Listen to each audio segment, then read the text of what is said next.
adik-adikku semuanya, Assalamualaikum warahmatullahi wabarakatuh. Jumpa kembali dengan saya Kak Resa dari Bimbel Klinik Genius. Oke, kita akan masuk di pembahasan kembali tryout ke-6 UTBK Kimia. Nah, namun sebelum kita mulai, alangkah lebih baik adik-adik selalu membiasakan berdoa terlebih dahulu. Berdoa, persilahkan. Oke, berdoa dicukupkan. Terima kasih. Kita mulai ya untuk pembahasannya. Oke, untuk nomor selanjutnya, di sini kalian punya ada larutan penyangga. Kenapa sih ini disebut larutan penyangga? Nah, penyangga itu lihat pembentuknya adik-adik. Karena di sini ada CH3COH itu asam lemah, lalu ada CH3COONA ini garam, atau sebagai basa konjugasinya dari CH3COOH. Maka itu disebutlah namanya tuh larutan buffer. Gitu ya. Nah, di sini si larutan buffernya itu akan diganggu dengan menambahkan basa kuat. Apakah pH-nya itu akan berubah jauh dari sebelumnya ataukah hanya berubahnya sedikit saja gitu ya. Nah, kita lihat di sini. Jadi di sini kita punya prinsip larutan penyangga. Nah, disebut penyangganya ada dua jenis sebenarnya, ada penyangga asam dan ada penyangga basa. Nah, penyangga asam ini terdiri dari si komponennya itu asam lemah dengan garamnya. Oke, atau kita sebut basa konjugasi. Oke, terus si penyangga basa ini karena komponennya basa lemah dengan garamnya atau asam konjugasi. Nah, karena kita punyanya bagian yang pertama, maka yang akan bereaksi dengan basa kuat itu adalah si asamnya, bukan si basa konjugasinya, ya. Jadi kita punya pertama-tama kita lihat dulu yang diketahui ada CH3COOH dengan mol 0,3. Lalu dia belum ada nilai Ka-nya ya. Ini Ka-nya belum ada. Lalu ada CH3COONA dengan mol juga 0,3 dan si pH campurannya itu sebesar 5. Nah, si pH campurannya ini kita rubah dulu untuk mencari nilai Ka. Jadi H plusnya sama dengan 10-5. Rumus H plus yang penyangga itu Ka mol asam lemah tinggal dibagi mol garam, nah dikali valensi garam. Nah, valensi garam itu adalah jumlah ion yang lemah. Jadi CH3COO- di dalam garam ini hanya ada sekali. Untuk valensinya ya. Kita masukkan angkanya, H plusnya 10-5, Ka-nya dicari, mol asam lemahnya 0,3, mol garamnya juga 0,3, valensinya 1. Maka kalian bisa mencoret ini. Jadi Ka-nya itu senilai 10-5. Itu Ka-nya. Nah, lalu yang ditanya adalah pH akhir campuran, yaitu penyangga asam ditambah basa kuat. Nah, hasilnya bagaimana gitu ya si hasil campuran ini. Maka kita jawab di sini. Kita batasin dulu. Nah, kita jawab, kita buat dulu persamaan reaksinya. Karena tadi saya bilang yang bereaksi dengan basanya itu adalah asam lemahnya. Ini NaOH menjadi CH3COONA plus H2O, reaksi ini ingat adik-adik sudah setara ya.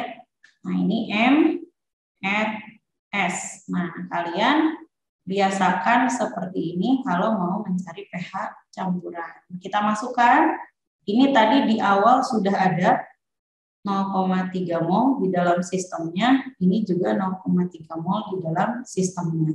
Lalu NaOH yang kamu tambahkan itu 0,1 mol.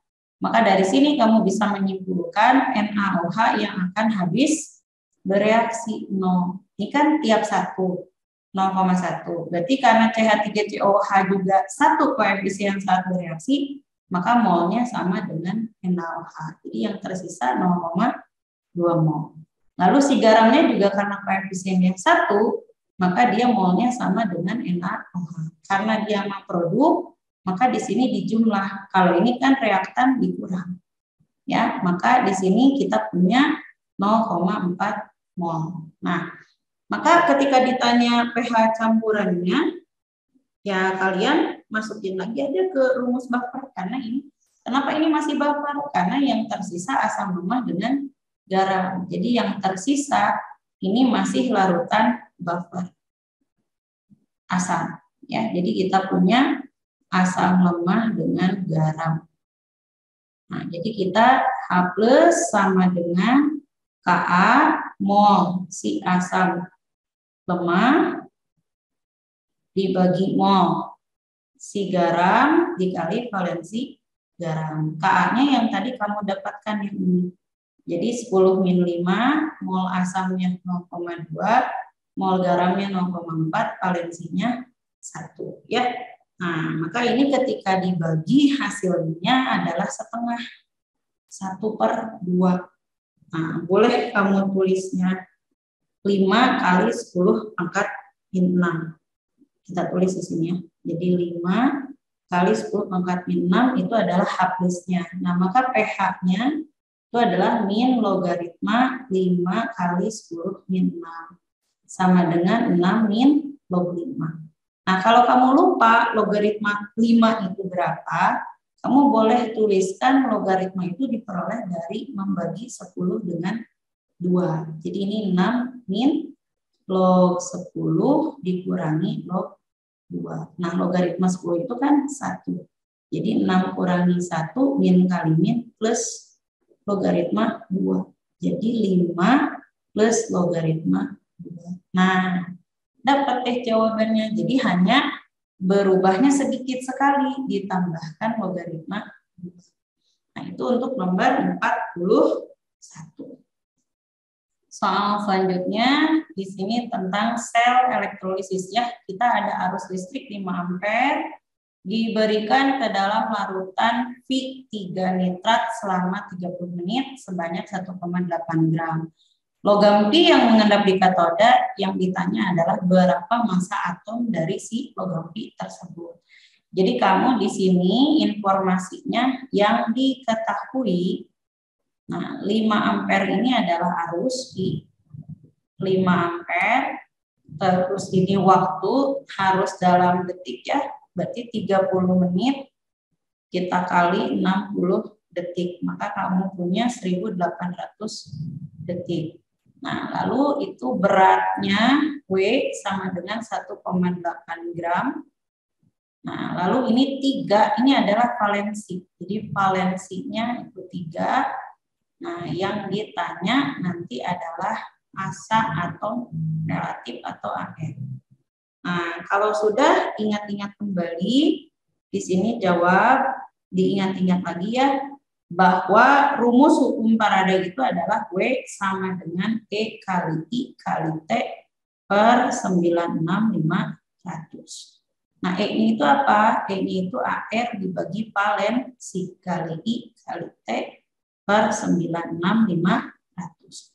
Nah, kamu sudah punya W-nya 1,8, AR-nya dicari, valensinya 3, terus ampernya 5, waktunya 1800 dibagi 96500. Nah, ini kita bisa mencoretnya dulu. Kita coret, ini 500-nya, 0-nya kita coret. Ini dengan ini kita dapat 193. Lalu 18,3 kita dapat 6. Ya. Maka kita simpan atau kita kali silang dulu. Di sini berarti 1,8 kali 193. Nah, tinggal 6 AR, berarti ini saya bagi 6. Nah, ini adalah AR dari si P. Nah, RP. Jadi nanti kamu itu, ini kita coret lagi. Ini masih bisa kita coret. Kita dapat di sini 0,3. Jadi tinggal 0,3 dikali 193 ya. Nah, itu nanti dapat si AR-nya senilai 57,9 atau kita bulatkan 58. Nah, jadi jawabannya ARP-nya itu ada di C. Nomor selanjutnya, kamu punya 20 mili larutan metilamin. Nah, metilamin ini karena dia punya nilai Kb, ya, jadi nilai Kb, berarti ini adalah basa lemah. Sifat dari metilamin, ya. Nah, direaksikan dengan HCl, dia asam kuat. Nah, maka di sini ditanya Kb-nya dan pH di titik ekivalen ini, pH setelah reaksi itu adalah 6. Nah, 6 ini kan kurang dari 7 ya, artinya dia hasil campurannya menunjukkan asam. Nah, jadi kalau menunjukkan asam ini, kamu punya tips triknya nih adik-adik. Jadi kalau ada pH pada titik ekivalen adalah 6, berarti itu bersifat asam. Nah, apa infonya? Berarti kalau bersifat asam itu, kamu punya si asam dan basanya habis, asam dan basa, asam kuat dan basa lemahnya habis. Nah, yang tersisa itu garamnya. Nah, itu infonya.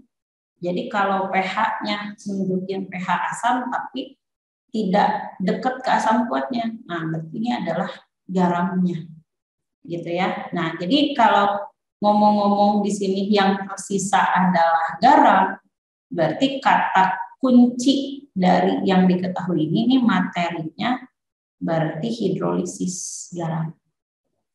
Gitu ya. Jadi kita sedang membahas materi hidrolisis garam. Nah, kita tulis apa yang diketahui. Nah, kita lihat yang diketahui si basa lemahnya atau metilamin CH3NH2, kamu punya volumenya 20 ml, molaritasnya 0,1 molar, maka molnya itu kamu dapat tinggal mengalikan molar dengan volume. 0,1 kali 20 maka dapat 2 milimol. Itu mol si basa lemahnya. Lalu si HCl-nya, si asam kuat atau HCl, kamu juga punya di situ dia molaritasnya sama dengan 0,067. pH TE-nya, titik ekivalennya itu 6, berarti si H plusnya sama dengan 10 pangkat min 6. Oke. Nah, adik-adik, apa yang harus kamu lakukan kalau mau dicari si metilaminnya, Kb-nya, gitu ya. Yang ditanya di sini tentukan nilai Kb dari CH3NH2. Tanda tanya. Nah, adik-adik harus tahu dulu kalau ada kata titik ekivalen itu berarti mol asam dan basanya itu sama. Gitu ya, kita jawab nih. Pada titik ekivalen itu dinyatakan mol asam sama dengan mol basa. Artinya kalau asam dan basanya sama, Di sini dibilang kan asam dan basanya habis. Nah, berarti kalau habis itu ketika kalian menuliskan persamaan reaksi CH3NH2 ditambahkan HCl, hasilnya jadi CH3NH3Cl, nih MRS, saya garisin dulu. Nah, kalian masukkan molnya, ini hasilnya si asam dan basanya itu harus 0. Karena mol asam dan basanya sama. Dia akan 0. Nah, sementara kamu si CH3NH2-nya sudah punya 2 milimol. Nah, si HCl, kamu kan volumenya gak ada. Si volume HCl itu, berarti si volumenya tuh sama. Ya, jadi kalau kita simpan di sini, atau kita cari dulu volumenya sama apa tidak, gitu ya, kita buktikan. Berarti ini Pi kali 0,067. Bentar. Ini Pi-nya kali 0,067. Nah, ini molnya. Nah, karena harus 0, saya kan sini sudah ada ya 2 milimol. Dia akan 0. Nah, anggap aja si HCl di situ berarti mol yang bereaksi dan si garamnya juga yang bereaksi sama. Sama-sama 2. Ini juga dari nggak ada mula-mulanya yang bereaksinya 2 milimol. Nah, maka yang dihasilkan itu akan 2 milimol. Nah, ini juga 2 milimol, gitu ya. Nah, ini satuannya milimol. Milimol. Oke. Nah, maka kita buktikan dulu, benar nggak volumenya sama? Kalau beda ya kita tinggal hitung saja, gitu ya. Nah, volume kenapa kita harus dapat volume si asam? Karena si garamnya ini harus dicari konsentrasinya, nah supaya nanti dapat molaritasnya itu mol sisa dibagi V total. Jadi V totalnya kita belum tahu, gitu, karena si HCl belum ada volumenya. Jadi kita cari di sini. Jadi kita lanjutkan. Tadi katanya V dikurangi 0,067 dikali 0,067, maaf kami. V dikali 0,067 milimol dikurangi 2 milimol. Nah, hasilnya itu 0. Gitu ya. Berarti 0,067 V sama dengan 2 milimol. Berarti V sama dengan 2 dibagi 0,067. Nah, kita dapat ternyata 29,85 mililiter. Nah, ini adalah volume si HCl-nya ternyata kalau mau 0 dengan konsentrasi 0,067. Jadi di sini V total itu kamu jumlahkan Pi CH3NH2 ditambahkan Pi HCl. Nah, Pi CH3NH2-nya kan cuma 20 mililiter ditambahkan 29,85 mililiter. Jadi volume totalnya kita punya 49,85 mililiter. Nah, berarti molaritas garam atau si CH3NH3Cl itu tinggal N sisa per V total. Nah, si N sisanya 2 milimol, volume totalnya 49,85 mililiter. Maka kita punya sebesar 0,04 M. Itu M-nya. Kan yang ditanya KB-nya. Berarti kalau kita mau nyari KB-nya, kalian bisa tandain berarti ya. Ini langkah ke-1, langkah kedua, langkah ketiga, langkah keempat. Nah, untuk langkah selanjutnya buat nyari KB, tinggal masukin H+, ya, dia garam asam kan, akar dari KW per KB kali molaritas garam kali valensi garam. H+-nya tadi kamu di titik ekuivalennya 10-6, supaya akarnya keluar kita kuadratkan gitu sama dengan ini akar KW itu tetapan ya, berarti KW-nya tulis di lupa 10-14. Saya simpan di sini. Nah, KB-nya kan yang dicari, M garamnya 4 kali 10 min 2, valensi garamnya 1. Di sini valensi garam sama dengan 1. Nah, tadi kan supaya hilang akarnya saya kuadratkan gitu. Maka nanti dapat 10 min 6 dikuadratin di 10 min 12. Ini 4 kali 10 min 16 per KB. Jadi KB-nya sama dengan 4 kali 10 min 4. Nah, itu KB-nya. Ada ya jawabannya? Oke. Nah, seperti itu. Jadi, ini ngomongin materi hidrolisis. Untuk nomor selanjutnya, kamu punya asam lemah 0,6 gram HX dengan MR 60. Kita tulis lagi ya di sini apa yang diketahui. Berarti diketahui si masanya itu 0,6 gram, lalu MR-nya itu 60, dia punya pH 4 min log 5. Maka si H plusnya itu tinggal kamu pindahkan 5-nya di depan, 4-nya jadi 10 pangkat min. Nah, itu si H plusnya. Lalu kamu punya Ka-nya 10 pangkat min 5. Karena yang ditanya volume larutan yang dibutuhkan, di sini yang ditanya volume larutan yang dibutuhkan. Berarti untuk mendapatkan volume, kita harus dapatkan dulu berapa konsentrasi si asamnya, gitu ya. Jadi di sini jawab.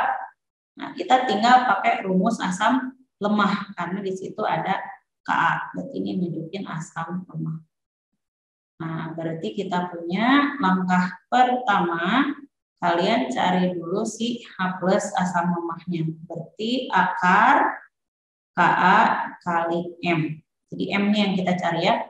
H plusnya masukkan 5 kali 10 min 4, akar Ka-nya 10 min 5, nanti dapat M. Nah, masing-masing kita kuadratkan supaya kita dapat M-nya. Jadi di sini nanti kita dapat sebelah kiri jadi 25 kali 10 min 8, yang sebelah kanan itu 10 min 5 M. Berarti M-nya 25 kali 10 min 3. Itu adalah M-nya. Nah, langkah kedua, kalau sudah dapat M-nya, kita cari volumenya pakai rumus gram per mr kali 1000 per mili.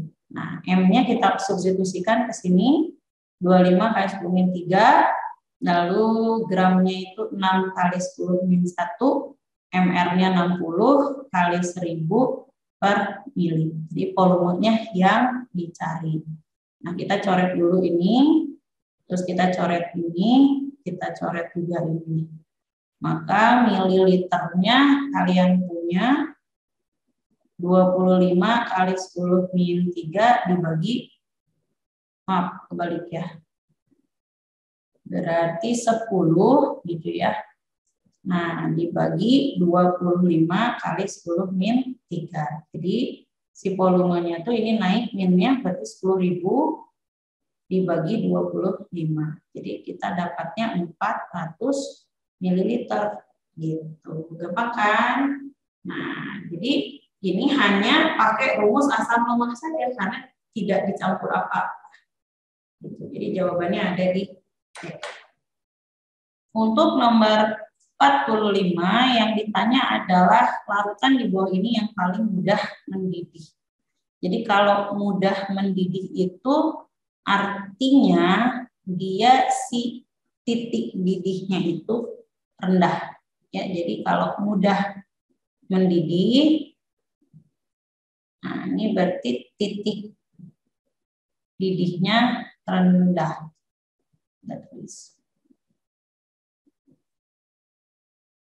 Titik didih rendah atau kita tulisnya lambangnya TB. TB-nya rendah. Nah, si TB ini didapat dari mana? TB itu didapatkan dari rumus delta TB sama dengan KB kali M kali I. Karena KB itu tetapan pasti di semua data sama. Nah, berarti kata kuncinya ada di perkalian M dan I-nya di sini. Kalau perkalian M dan I-nya itu rendah, nah maka si delta TB-nya akan rendah. Nah, apa pengaruhnya delta TB ke TB? Nah, delta TB itu sama dengan TB 0 ditambah TB. TB 0 tambah TB. Bentar. TB dikurangi TB 0. Nah, jadi di sini kita punya TB dikurangi TB 0. Berarti TB-nya sama dengan delta TB ditambah TB 0. Begitu ya. Berarti kalau deltanya rendah, nah otomatis si TB-nya juga pasti rendah. Jadi kata kuncinya untuk mencari titik-titik yang rendah ini adalah cari perkalian M kali I-nya yang rendah hasilnya. Nah, maka kalian M-nya sudah ada di sini, kalian cukup mencari jumlah ionnya gitu ya. Jadi kalium sulfat ini rumusnya adalah K2SO4. Jadi jumlah ionnya di sini I-nya tuh sama dengan K-nya 2, SO4-nya 1. Jadi ada 3. Jadi M kali I-nya tuh hasilnya 0,1 kali 3, berarti 0,3. Nah, itu untuk kalium sulfat. Nah, kalau kalium klorida itu KCl, I-nya hanya 2, berarti si M kali I-nya itu sama dengan 0,15 kali 2, berarti sama ya 0,3. Nah, kalau amonium nitrat itu NH4NO3, jumlah ionnya juga 2 karena ada NH4+ dan NO3-. Berarti ini M kali I-nya 0,1 kali 2, berarti 0,2. Lalu untuk magnesium sulfat itu adalah MgSO4. Nah, ini I-nya juga 2 karena Mg2+ ditambah SO4 2-. Berarti M kali I-nya tuh 0,1 kali 2, 0,2. Nah, masih belum ketemu. Nah, kalau sukrosa ini C12H22O11 itu tidak terionisasi. Jadi I-nya tuh sama dengan 1. Ya, I sama dengan 1. Berarti M kali I-nya tuh 0,15 kali 1. 0,15. Nah, jadi dari sini kalian tahu deh yang paling rendah itu ada di E. Karena dia non-elektrolit. Jadi tidak terionisasi. Oke. Nice. Nah, seperti ini adik-adik. Jadi silahkan kalian ulang-ulang, baca-baca lagi, sukses-sukses ya. Semoga nilai TO-nya semakin keren-keren. Thank you guys.